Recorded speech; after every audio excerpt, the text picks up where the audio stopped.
Attention. I can't keep my feelings inside.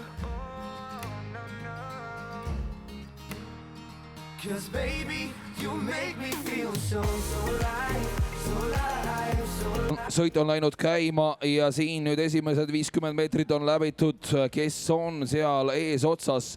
No praegu näeme, kuidas üks Eesti käesoleva aja parimaid kergekaalusõudjaid Ander Koppel on oma kätte võtnud liidriohjad, aga sisuliselt ei ole vahet. Pea sama hästi liigub ka Viljandi noorhärra Kermo Randmäe, nii nagu ka Kirts Šokolovs ja samuti ka Andres Nöps masinal number 8 ja väga hästi on ka pundis Elar Loot, kellest loodetakse ka kergekaalusõudjate uut ja lootustandvat generatsiooni ja püütakse ka siis siin juba eeloleval suvel hakata erinevaid põnevaid paatkondasid kombineerima.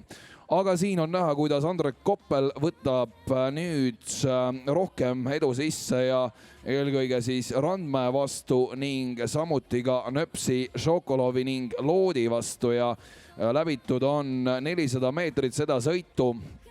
On võistluste selgrooki kohe murdumas, 50 meetrit on selle punktini jäänud, kui 500 meetri märki jõutakse.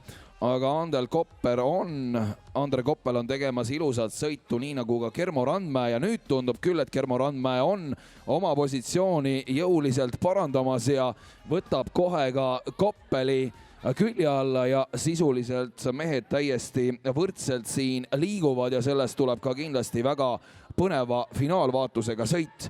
Eelmisel aastal muuseas Kermo Randmäe võitis Alva võistluse ja seda siis tulemusega 3 minutit 2,3 sekundit. Koppel oli toona 4.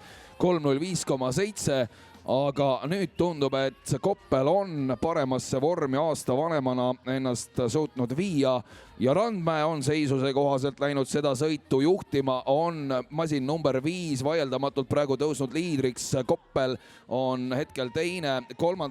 positsiooni peal on praegu Andres Nöps ka üks varasematest võitjatest ja masinal praegu kaamerapilt on jälgimas siin Ander Koppelit, selle peapaelaga on Koppel.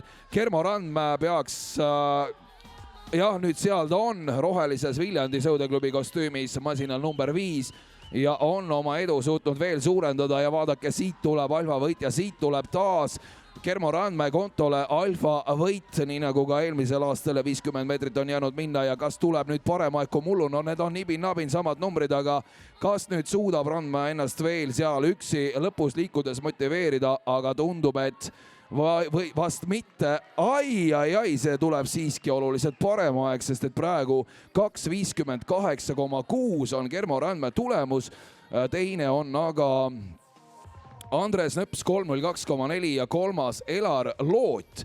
Ja nüüd on taas põhjus korra ette võtta siin kergekaalaste rekordid ja muuseas palju õnne, Kermo Randmäe on sõitnud välja uue alfa võistluse kergekaalu rekordi, mis kuulus tema nimele ja oli paar aastat tagasi 2.59,9. Nüüd siis märkimisväärne parandus